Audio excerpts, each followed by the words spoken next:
Hello dear friends, कैसे हैं आप सभी। क्या हाल है, क्या चल रहा है। आई होप आपकी प्रिपरेशन बहुत अच्छी चल रही होगी। बहुत सारे बच्चे हैं जो जी जान से लगे पड़े हैं कि बस हाँ इस बार एडमिशन हो जाए, गवर्नमेंट कॉलेज में गवर्नमेंट सीट मिल जाए।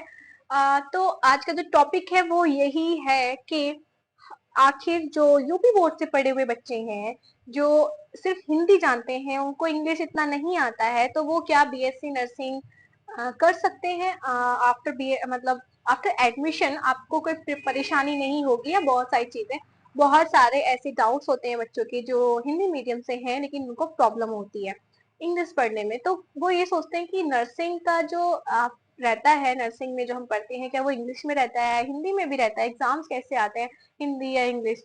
ये सारे डाउट आपके इस वीडियो में क्लियर हो जाएंगे। तो वीडियो को पूरा जरूर देखें। अगर आप हिंदी मीडियम से हैं और इंग्लिश मीडियम से भी हैं तो भी देख सकते हैं। ठीक है। सबसे पहले वीडियो को स्टार्ट करने से पहले मैं आपसे एक रिक्वेस्ट करना चाहूंगी कि वीडियो को लाइक जरूर कर दें, उसके बाद वीडियो देखें, क्योंकि मैं भी आपके लिए टाइम निकाल कर अगर वीडियो बनाती हूँ गर्मी में तो आप पंखे में बैठकर जो वीडियो देख रहे हैं तो एक लाइक तो कर ही सकते हैं। अगर आप वीडियो पर नए हैं तो सब्सक्राइब किए बिना बिल्कुल मत जाइएगा अगर आप भी बीएससी नर्सिंग में एडमिशन लेना चाहते हैं, क्योंकि आपको बहुत सारी ऐसी चीजें इस चैनल पर मिल जाएंगी जो आपके डाउट्स होते हैं। मैं यहाँ पर सबके डाउट्स क्लियर करती रहती हूँ टाइम टू टाइम। जब भी बहुत सारे कमेंट्स इकट्ठा हो जाते हैं एक जैसे तो मैं वीडियो बनाती हूँ। अगर आपका भी कोई डाउट है तो आप कमेंट कर सकते हैं। ठीक है, बिना देरी किए वीडियो को स्टार्ट करते हैं कि आखिर बीएससी नर्सिंग जो हमारा कोर्स है वो इंग्लिश में होता है या फिर हिंदी में, या फिर अगर हिंदी इंग्लिश में भी होता है तो क्या प्रॉब्लम्स आती हैं, यूपी बोर्ड्स वाले क्लियर कर सकते हैं नहीं कर सकते। तो ये सारी चीजें आप इस वीडियो में आपको पता चल जाएगी।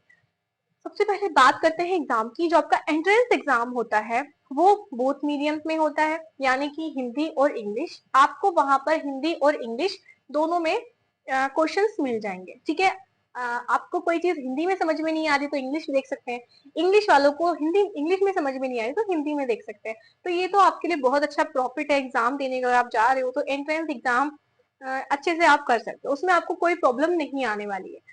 फिर बात आती है कि नर्सिंग कोर्स की। अगर आप एडमिशन लेने के बाद अगर आप पढ़ते हो तो उसमें आपको क्या प्रॉब्लम्स आती है अगर आप यूपी बोर्ड से बिलोंग करते हैं, सॉरी मतलब यूपी बोर्ड से पढ़े हुए हैं। तो यूपी बोर्ड वाले जो बच्चे होते हैं उनको हिंदी में ही सारी चीजें पढ़ाई जाती हैं। कुछ भी चीज हो, आप बायोलॉजी हो या फिर केमिस्ट्री फिजिक्स, हिंदी एक अच्छा सब्जेक्ट होता है।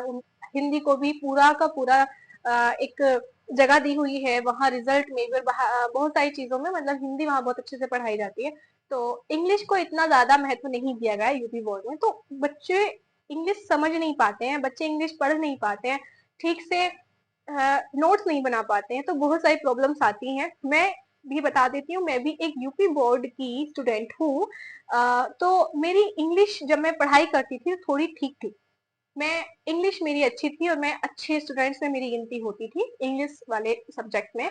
तो वो आपके ऊपर डिपेंड करता है कि आपकी इंग्लिश कैसी है। कुछ बच्चों की बहुत खराब होती है, कुछ बच्चों की बहुत अच्छी होती है। अगर फिर भी आपने एडमिशन ले लिया है या आप एडमिशन ले लेंगे तो आपको इंग्लिश में पढ़ना पड़ेगा या हिंदी में। तो आपकी जो वहां पर स्टडी होती है नर्सिंग की, नर्सिंग के पूरे कोर्स की, तो वहां पर आपको पूरी की पूरी वो इंग्लिश में ही होगी। आपको नोट्स भी इंग्लिश ग्राम इंग्लिश में बनाने पड़ेंगे, आपको पढ़ना भी इंग्लिश में पड़ेगा, आपको जो एग्जाम्स होंगे आपके वो भी इंग्लिश में होंगे। वहां पर आपको हिंदी का कोई वर्ड यूज नहीं कर सकते। अगर आप जीएनएम कर रहे हो तो आपको वहां पर दोनों लैंग्वेज यूज कर सकते हो। एएनएम कर रहे हो तो भी आपको वहां पर हिंदी में करते हो, ज्यादातर इंग्लिश आप कर ही सकते हो लेकिन इंग्लिश इतना नहीं करना होता है, हिंदी में ही रहता है वो कुछ। ठीक है। तो आपको अगर बीएससी नर्सिंग करनी है तो आपको पूरा का पूरा वहां पर हिंदी का कोई वर्ड यूज नहीं कर सकते। आपको वहां पर सिर्फ और सिर्फ इंग्लिश में ही एग्जाम्स देने होंगे, इंग्लिश में ही प्रेजेंटेशन असाइनमेंट्स नोट्स बनाने होंगे, सिर्फ और सिर्फ इंग्लिश। लेकिन आप अब सवाल ये उठता है कि क्या प्रॉब्लम आएगी अगर हम यूपी बोर्ड से हैं। प्रॉब्लम आपको आ सकती है लेकिन सिर्फ और सिर्फ फर्स्ट सेमेस्टर में। वो आपके ऊपर डिपेंड करता है कि आप कितना जल्दी उसको ओवरकम कर लेते हो। इंग्लिश को अपनी कमजोरी ना बनाकर अपनी स्ट्रेंथ बनाते हो। अगर आप इंग्लिश को कमजोरी समझते रहोगे और उस पर ही ध्यान रखा रहेगा, यार इंग्लिश में मैं कैसे पढ़ूं, यार ये तो इंग्लिश में होता है मेरे को तो आती नहीं है, रट्टा मत मारो, समझने की कोशिश करो। इंग्लिश इंग्लिश कोर्स ज्वाइन कर लो कुछ दिनों के लिए, 3 महीने का कोई कोर्स ले लो अगर ज्यादा ही वीक है तो, लेकिन आ जाएगी। इतना ज्यादा बड़ा नहीं होता। अगर आपने हिंदी समझ ली है आप इंग्लिश भी समझ लोगे। मैं तो यही सजेस्ट करूंगी, अगर मैं यूपी बोर्ड से हूँ, मेरी क्लास में, मेरे बैच में 40 स्टूडेंट्स में से 30 स्टूडेंट्स यूपी बोर्ड से हैं और वो पढ़ रहे हैं। रिजल्ट आएगा तो मैं बताऊंगी आपको कि किसका रिजल्ट कैसा आया, कि क्या यूपी बोर्ड वालों का खराब आया नहीं आया। बहुत सारे बच्चे ऐसे यूपी बोर्ड से मेरे कॉलेज में इवन, तो लेकिन सब पढ़ रहे हैं, सबको प्रॉब्लम्स नहीं आती है। सिर्फ थोड़ी सी प्रॉब्लम स्टार्टिंग में आपको जरूर आएगी, लेकिन आफ्टर दैट आप उसको ओवरकम करने की कोशिश करें, ओवरकम कर लेंगे और आपको फिर कोई प्रॉब्लम नहीं आने वाली है। ठीक है, पूरे बीएससी नर्सिंग मतलब कोर्स में तो प्रॉब्लम आएगी थोड़े टाइम के लिए, आप बाद में उसको कवर अप कर लोगे। ठीक है, तो ये हो गया आपका कि हाँ कोर्स किस लैंग्वेज में होता है। तो कोर्स टोटल इंग्लिश में होता है, सारी चीजें इंग्लिश में होती है। हिंदी में अगर कुछ होता है तो अगर आप प्रेजेंटेशन देते हो, प्रेजेंट करते हो अपना टॉपिक, तो आप वहां पर हिंदी में समझा सकते हो। इंग्लिश की एक लाइन पढ़ी फिर आप उसको हिंदी में समझा दोगे बच्चों को। तो इतना नहीं है कि आपको टीचर्स भी आपसे इंग्लिश में बात करेंगे, ऐसा नहीं होता है। टीचर्स भी आपसे हिंदी में ही बात करेंगे, सिर्फ आपको नोट्स बनाने पड़ेंगे इंग्लिश में या फिर एग्जाम देने पड़ेंगे। लेकिन अगर आप धीरे धीरे धीरे धीरे लिखना स्टार्ट करोगे, पढ़ना स्टार्ट करोगे, तो आपका हो जाएगा।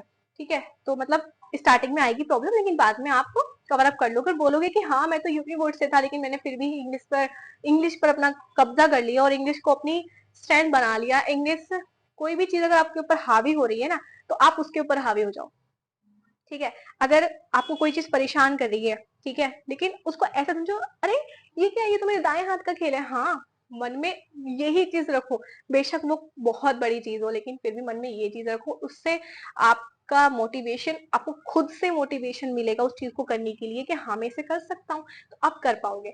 अगर आप यही सोचोगे बहुत आसान चीज है, लेकिन अगर आप फिर भी यही सोचते हो कि नहीं मैं इसे नहीं कर पाऊंगा, मेरे बस की बात नहीं है, मैंने तो कभी इंग्लिश पढ़ी नहीं, मैंने तो कभी ये किया ही नहीं, मैंने कभी केमिस्ट्री नहीं पढ़ी, मैंने कभी फिजिक्स नहीं पढ़ी, मैं नहीं कर पाऊंगा, तो उन चीजों को अपनी मजबूती बनाओ कि हम कर सकते हैं। इंग्लिश हो, फिजिक्स हो, केमिस्ट्री हो, बहुत सारे सब्जेक्ट्स हैं जो नहीं समझ में आते, तो उनको ये सोचो यार कुछ भी समझ लेंगे। अपना मतलब एक मजे मजे में पढ़ो। अगर ज्यादा स्ट्रेस लेकर पढ़ोगे, ज्यादा स्ट्रेस लेकर आप उस चीज को ये सोचोगे कि हाँ बहुत डिफिकल्ट है, तो नहीं हो पाएगा। आसान समझो और वो चीजें फिर वैसे ही वैसे आपकी आसान होती चली जाएंगी। अगर कोई भी चीज आपको परेशान कर रही है, आप उसको परेशान कर दो उल्टा, तो वो आपकी परेशानी नहीं बनकर वो उसकी परेशानी बन जाएगी कि अरे यार इसने तो मुझे ही हरा दिया। तो इसलिए डरने की जरूरत नहीं है। आप हिंदी मीडियम से हो, इंग्लिश मीडियम से हो, परेशानी आएगी, लेकिन सिर्फ कुछ दिन के लिए, पूरे 4 साल नहीं आएगी।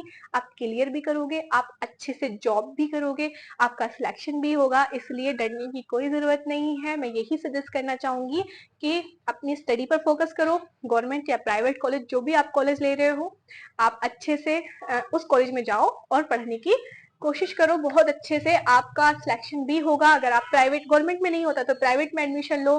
प्राइवेट कॉलेज भी बहुत अच्छे होते हैं, मैंने ऑलरेडी वीडियो बनाया है। आई होप अब तक आपको मिल गया होगा। तो इसलिए आपको सिर्फ फोकस रखना है आपके आफ्टर बीएससी नर्सिंग जॉब्स के लिए। ठीक है, तो ठीक है, आपका डाउट क्लियर हो गया होगा। तो thank you so much and bye bye.